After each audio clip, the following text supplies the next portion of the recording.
il y a un personnage auquel il faut s'intéresser.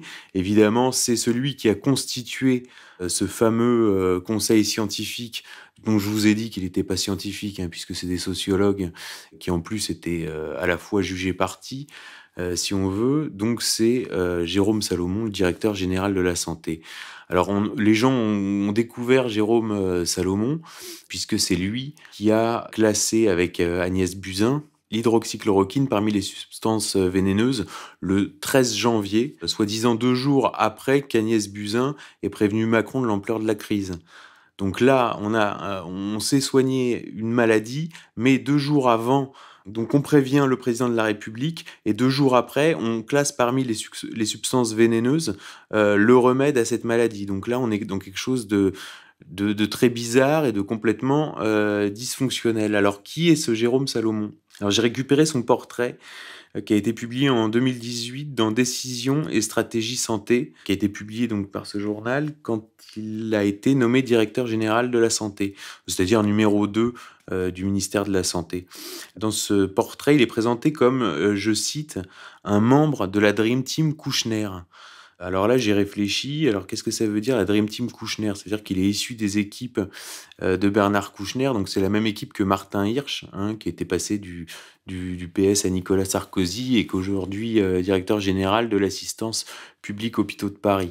Donc, on a le même canal. Alors, je me suis interrogé quand même sur l'expression Dream Team Kouchner. Donc là, je me suis... parce que je savais pas qu'il y avait une Dream Team Kouchner. Et en regardant qui était propriétaire de Décision et Stratégie Santé, je me suis aperçu que c'était en fait Gérard Kouchner, donc le frère de Bernard Kouchner. Donc c'est sans doute cela qui explique l'expression Dream Team Kouchner. Alors, Décision et Stratégie Santé décrit de la façon suivante Jérôme Salomon. Je cite, « Les patrons d'administration centrale sont le plus souvent sans histoire. Ce n'est pas exactement le cas pour Jérôme Salomon, âgé de 48 ans, à la tête de la Direction générale de la santé.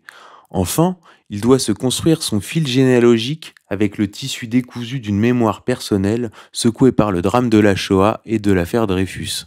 J'ai pu ainsi entendre comment le 4 juin 1908, lors du transfert des cendres de Zola au Panthéon, on a tiré sur le capitaine Dreyfus.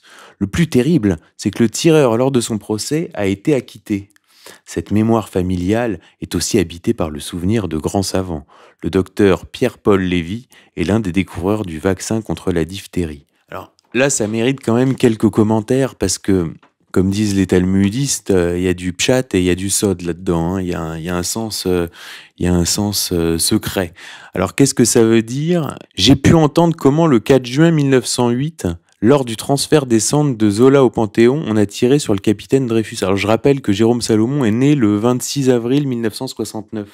Donc en fait, ça veut dire qu'il se vit en contemporain du capitaine Dreyfus, lequel en fait est son arrière-arrière-grand-père. Et donc il dit, le plus terrible, c'est que le tireur lors de son procès a été acquitté. Donc là, ça veut dire qu'on est dans un besoin de réparation de cet aïeul dont il se sent le contemporain. Et acquitté par qui? Par la justice française. Donc c'est quelqu'un qui est dans un ressentiment par rapport à la France. Et bon, là, il y a un vrai problème. Est-ce qu'on peut confier notre santé à quelqu'un qui a à ce point-là un compte à régler avec la France? Moi, je pose la question.